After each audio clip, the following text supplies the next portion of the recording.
meeting for May 16th. We continue celebrating the senior class and again, overcome June 4th. any challenge that we face. Email info@medfield.tv and we will give your event the promotion. Oh, it's like that. Make it on. That beautiful special playback is very. Tyler Hatch of Troop 89. Maybe we should commemorate our missing in action soldiers. Hello and welcome to the 728. Here we highlight the 728 hours that make up your month. I'm Aine Ford, and today we are looking at October 2017. We start this month with the Selectmen meetings held on the 3rd and the 17th. On October 3rd, passionate discussion revolved around the 40B housing development offered here in town. Discuss proposed LIP project at 9395 North Street. My name is Russ Hallisey. I'm here representing Open Spaces Builders on a proposed 40B project under the local initiative program. It consists of two buildings, the first building being currently on North Street at the front of the property. It had been redone a couple of years ago. It contains 2 units, rentals. The proposed second building will be in the rear of the property, proposed to have 12 units, 3 floors, 4 units each. The first 2 floors being 2 bedrooms, apartments, and the top floor being single bedroom apartments. The whole project is intended to be rental. The 40B aspect being that 25% of the units would be affordable units, the rest of the project being market rate, and under the 40B program, since it's rental units, the whole project would be considered under the 40B plan. The ultimate goal is to contribute to next year's needed inventory to keep Medfield within its safe harbor. We've made an initial presentation to the newly formed Affordable Housing Trust. We received positive feedback from them. We're continuing to work with them. And we're hoping to be finished with them at their November 7th meeting, their next meeting. On the 16th, the Selectmen met, where Council on Aging Director Roberta Lynch asked for a potential full-time veteran service officer and receptionist at the center. We are going to start today with Roberta Lynch, Council on Aging Director, discuss COA outreach worker position. Well, you know what my feelings are. I don't believe that slicing the outreach position in half is going to streamline and have a positive impact on the seniors in Medfield at all.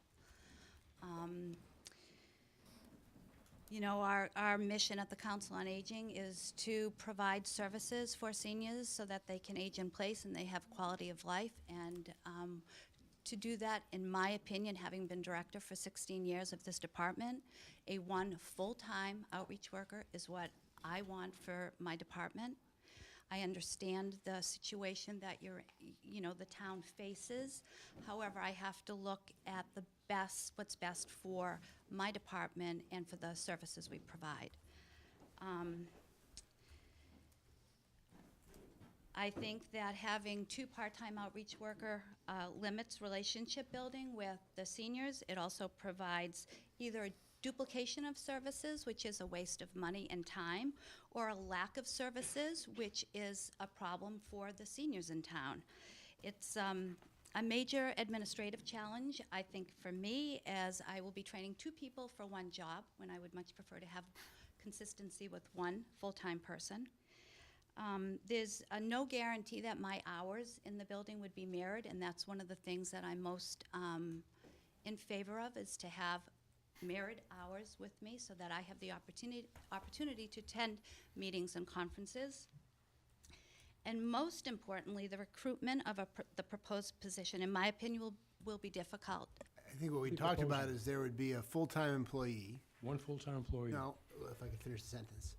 A full-time employee who would be the veteran service officer and also assigned to the Council on Aging.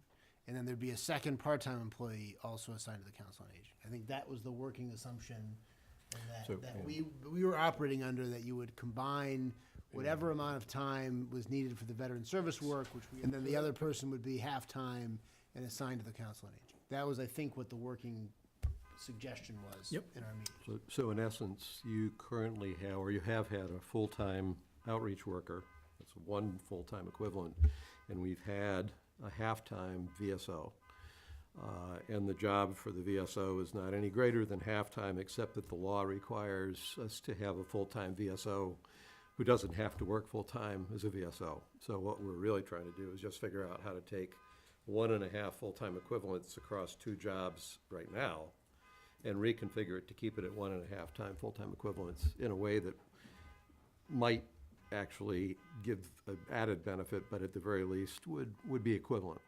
To see the full meeting, our selectmen meetings air on our government channel, Comcast 22 or Verizon 45. Or you can go to our YouTube page and view all of the meetings at your leisure. The school committee met on the 16th this month. We start with the topic of teacher and student ratios in the classroom. My son is in the class of 25, and in my professional experience, I am a 22-year educator, and the last 15 as a district-wide educator in both Sharon and Newton public schools, and most recently the Northborough Southborough public schools. And class size always becomes an issue for us to address when it comes to budgeting and focusing our resources.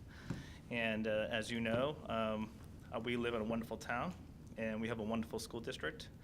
And I would like to see class size become more of a priority in our budgeting and our priorities in the future. And I'm sure it may already be. And I don't want to undermine the efforts already underway by the administration. And I know Dr. Marsden and his wisdom as well. So I'd like to make sure that it was heard that we bring this further up on the agenda, and perhaps a future agenda item where we could discuss research. So I only have one in public school right now. He is in the 1st grade. He is on a 504, and he is in a class of 25 children, which is a very, very large class size for a lower grade, like 1st grade. Dr. Marsden, we spoke, you had mentioned for planning ahead. Next year, the addition of another teacher for the class of 2029 in the 2nd grade to help with this issue, which the parents appreciate very much. My question to you is, the explanation for the increased large class size was for the unexpected 100 and plus kids who had moved to town over the summer. Correct. So we are addressing that by the hiring of another teacher for that particular grade for next year. My question is, well, that's happened once. What's the contingency if that happens again? What if we have another 100 kids who move in over the summer? We're going into this school year projecting 21, 22, 23 tops in 1st grade, which still isn't great, but it was something that we thought we could get away with based on the lack of space we have in Memorial. So if we're going to do something in years going forward for the upcoming kindergarten, and then looking at that same class in grades 2 and 3, we've got to make some really tough decisions as a school district. We have to look at things like, okay, we don't have enough room at Memorial, so we're going to add classes there. How many full-day kindergarten classes do we then reduce to open up space? Or do we keep that full-day kindergarten as is and take away an art room? Or do we take away a music room? We've already taken away a reading room this past year, and we have reading teachers in closets now. So it becomes a space issue, no doubt. The staffing issue, I think, is something that we've taken away the last 4 years, a teacher in each grade level with the group that's in grade 5 right now. So we just have to add those back as we go up. Yeah, and I would say that the guiding document right now, when we look at class size, is a language in the teacher's contract. So the teacher's contract says no more than 25 in the classroom, where it's, where you can have that. And I think that's what we've always used as something that guides us. And again, elementary, we want to be in high teens, low 20s all the time. That's where we want to be. Also from the school committee meeting was the announcement of a new group in Medfield called the Medfield Coalition for Suicide Prevention. So just a couple of updates that we have. Social Emotional Task Force update.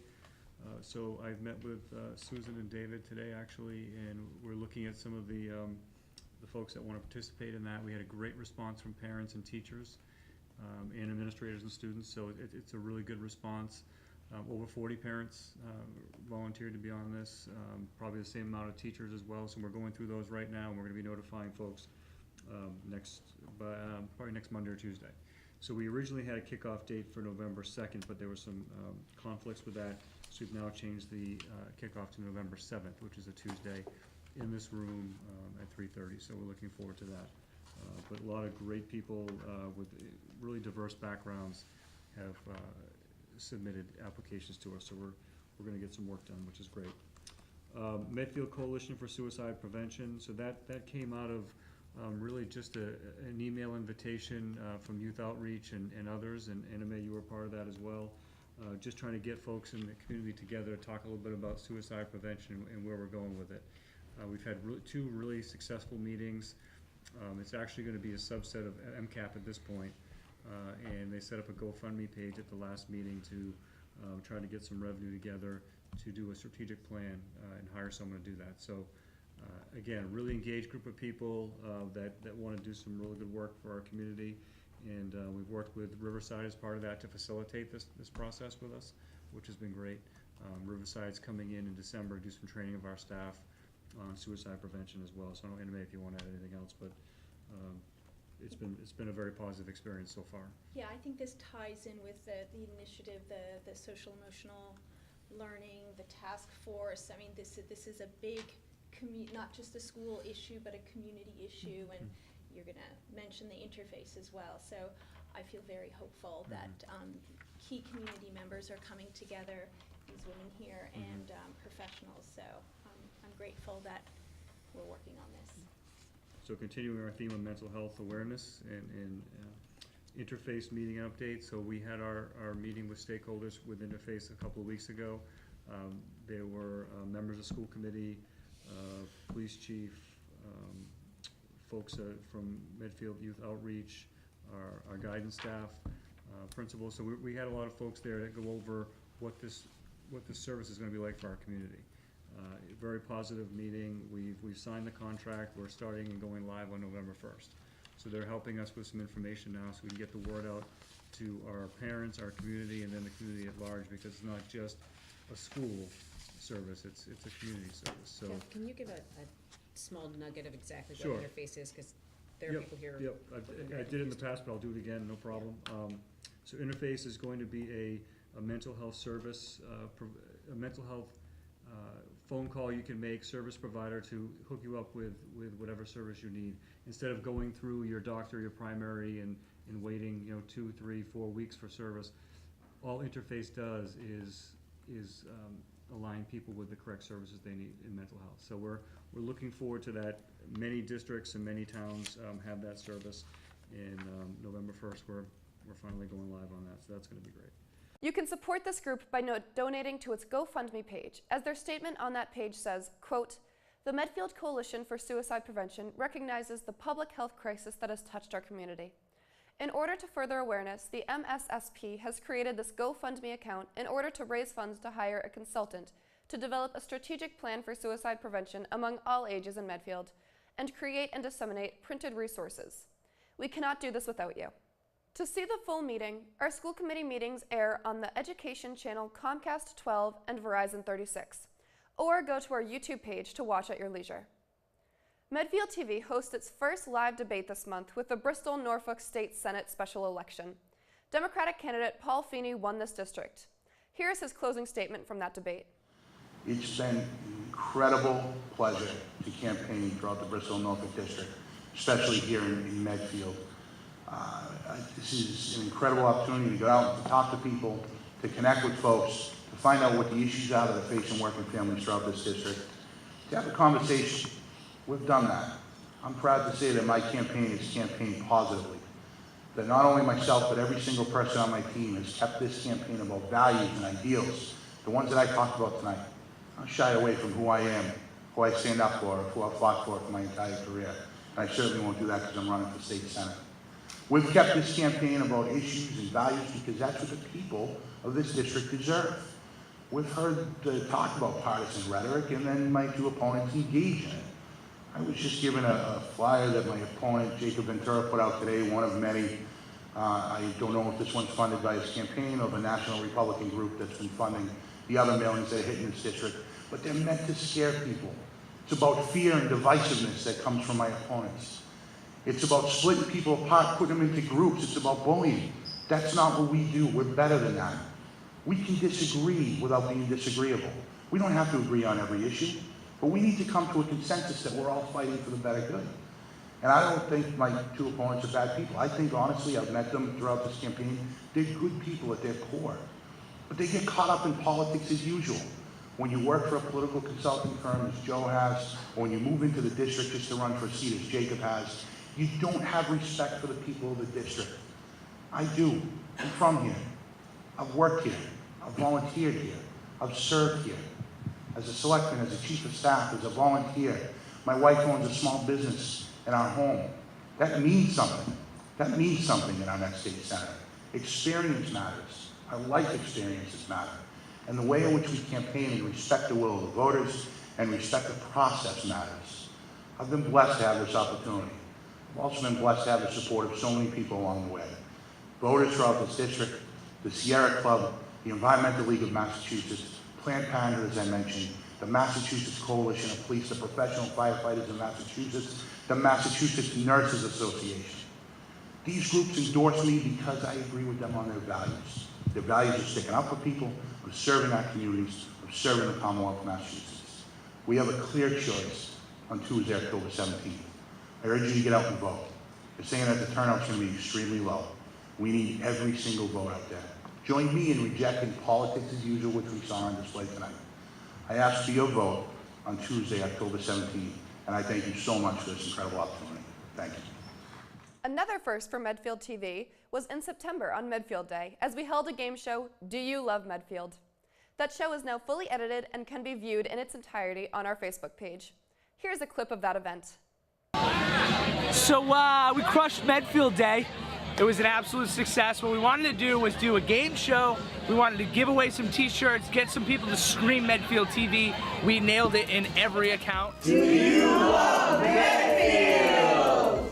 We're doing Do You Love Medfield? It's a game show. The rules are simple. It's 2 out of 3 questions correctly wins you an awesome t-shirt. We're gonna be taking contestants all day today to see who truly loves Medfield. All right, come on in. Come on in. Come on in. Take a seat.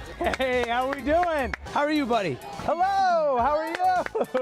Hello, welcome to it. Medfield, do you love it? Do you love Medfield? I love Medfield. Amanda, are you ready to compete on this TV show? Okay, sure. Okay, so the answer wasn't yes, it was okay. All right, do you guys think you love Medfield? Yes. Yeah? You're already eating Smarties. I feel like this is cheating, right? Is that performance-enhancing drugs? Phil, do you think you can get 2 out of 3 correct? Heck yeah. Question number 1. What is the mascot of the high school? Are they the Bears, the Tigers, or the Warriors?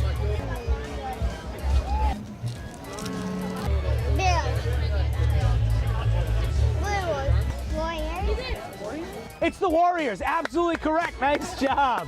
Name a current selectman.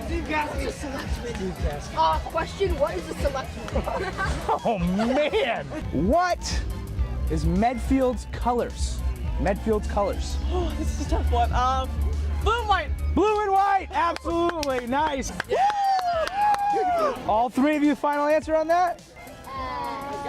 Bluish.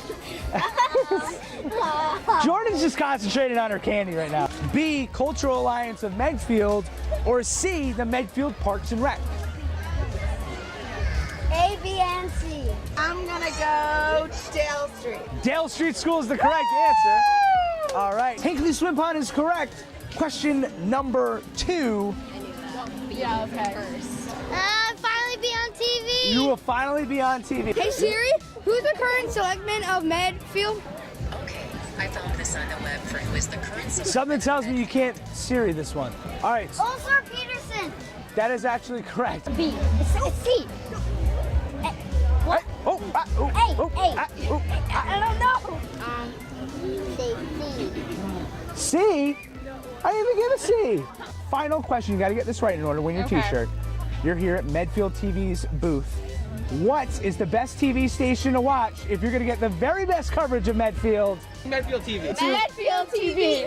Medfield TV. Medfield TV. Medfield TV. Medfield TV. Oh, we're gonna go with Medfield TV. Medfield TV, absolutely, that's correct. All together, guys. Medfield TV. What's the best station to watch, Medfield? I heard a lot of wrong answers, but one correct one. Medfield TV. People have been pouring in to do the game show. We gave out all 100 t-shirts. People were getting double XLs. People were getting any t-shirt they wanted. They got nightgowns at this point. Emmy, hold your arms out like this. But we gave them all away. I had a ton of fun. I think Medfield had a ton of fun. And this was absolutely the best Medfield day I could ask for. So Medfield TV crushed Medfield Day today.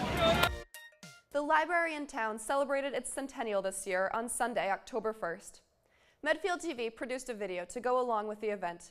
Here's a clip from that piece. Hello and welcome to the Medfield Memorial Public Library's Centennial Celebration. In 1917, Granville Daly, a prominent businessman and philanthropist in Medfield, gifted the library to the town in memory of his wife Phoebe and daughter Carrie.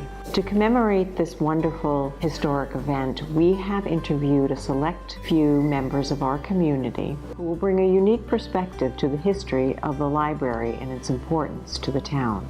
So the first person that we spoke to was Connie Jones, who was a much-loved children's librarian in Medfield during the 1970s and 80s. It's so hard to believe that this is 100 years old. You know, 1917 didn't seem that far back when I first started working here. The next person that we interviewed was Charlotte Reineman. Charlotte is a lifelong resident of Medfield, and her mother, Edith Howlett, began as the head librarian in the 1940s. That was my wonderful job, is to open the boxes. And it was like Christmas. The next person that we spoke to was Ann Thompson. Ann is a former trustee of the Medfield Library, and she was also on the building committee for the major renovation and addition that was put onto the library in 1998. I moved here at the end of 1963 and was expecting my 5th child very soon when we moved here. Wow. And one of the first places I went was the library, because I had 4 other children, of course, and 2 of them were in school, so the library was a big part of getting there. And that was the first elected board I was on, was the library board of trustees. For an overall historical perspective, we then spoke to David Temple, who is the president of the Medfield Historical Society. At that time, it was just this one room, and the town grew from perhaps 2,000 people, probably about 12,000 in 1980 when the library expanded. And finally, we had the pleasure to speak to Barbara Layton. Barbara is a lifelong resident of Medfield, and she attributes her lifelong love of books to the Medfield Public Library. Because it was about boats, I guess, and it was about salt water, and it was about sailing. it just got me, that's all. I just loved it. Libraries are the few places where it's intergenerational, which is much healthier. And problems today are dreadful with drugs, and I think kids lose their way. And I think one of the reasons is we don't hold it to that steady tribal feeling that we get when we're together. And that, yes, it takes a village to raise a child, and that's true. And if we don't, each of us, look out for that kid who's down the street, we lose them. This was a haven for a lot of kids. I thought, this is a safe place, and this is where you should be.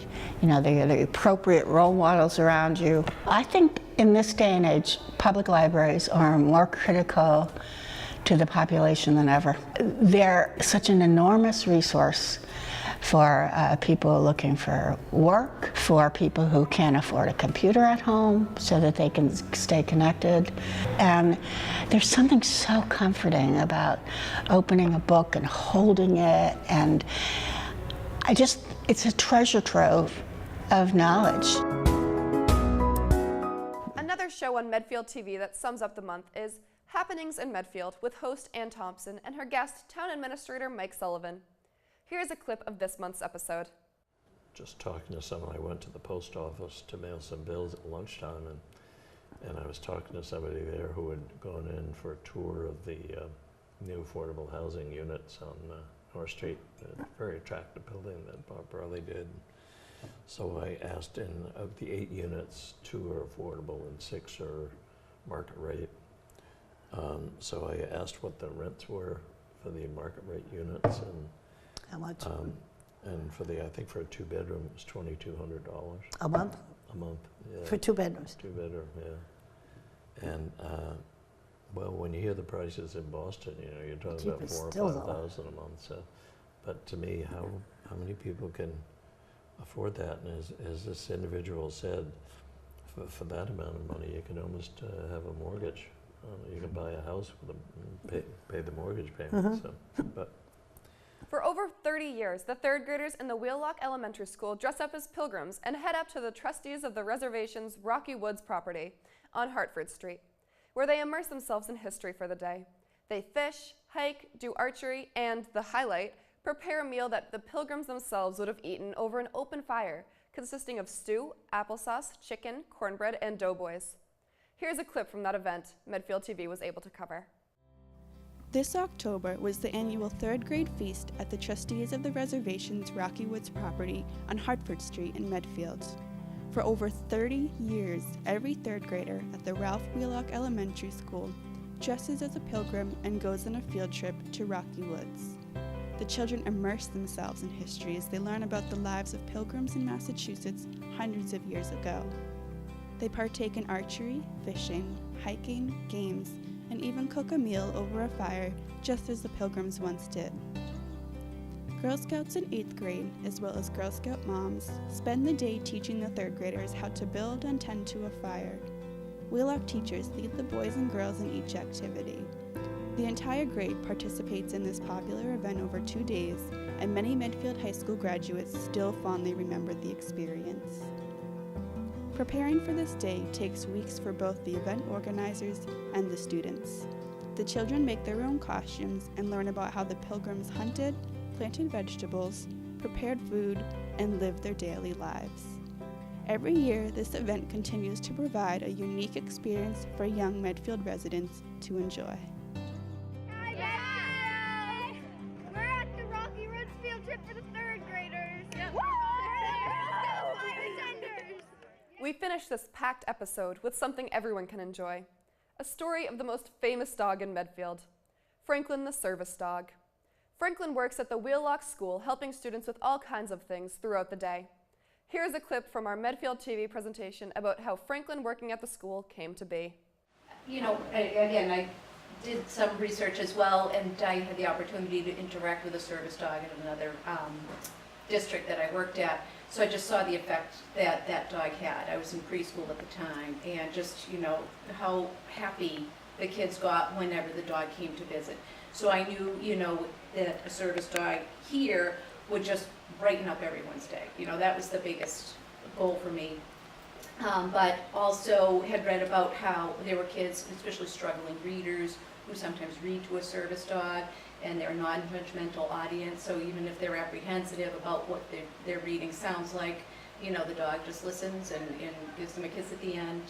So I was interested in that. Just also, you know, we've been talking a lot about the social emotional wellness of the community and how a lot of our students are experiencing a little higher rates of anxiety. So we were really hoping that, you know, we could get a dog that would be helpful to in reducing the anxiety that some of the kids feel, sometimes on a daily basis, but certainly around standardized testing or any other high anxiety times of year. This did connect to the district. We recently introduced a district strategic plan, and among the goals, one of the goals is social emotional well-being of our students. And so the Wheelock School Improvement Plan is connected to this district strategic plan, and so this is one of our goals to you know, enhance our environment, to provide an environment for boys and girls that you know, does ease anxiety, that's conducive to learning, and so we felt it was a really nice enhancement and supported the goals of the school and the district.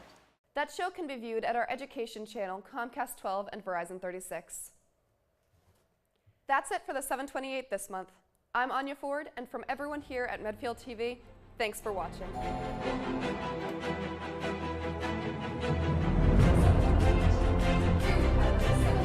Board of Selectmen's meeting for May 16th. We continue celebrating the senior and overcome any challenge that we face. Email info@medfield.tv and we will give your event the promotion. Oh, it's like that bacon. Oh, and that beautiful defensive play by Cassari. Tyler Hatch of Troop 89. And maybe we should commemorate our missing in action soldiers.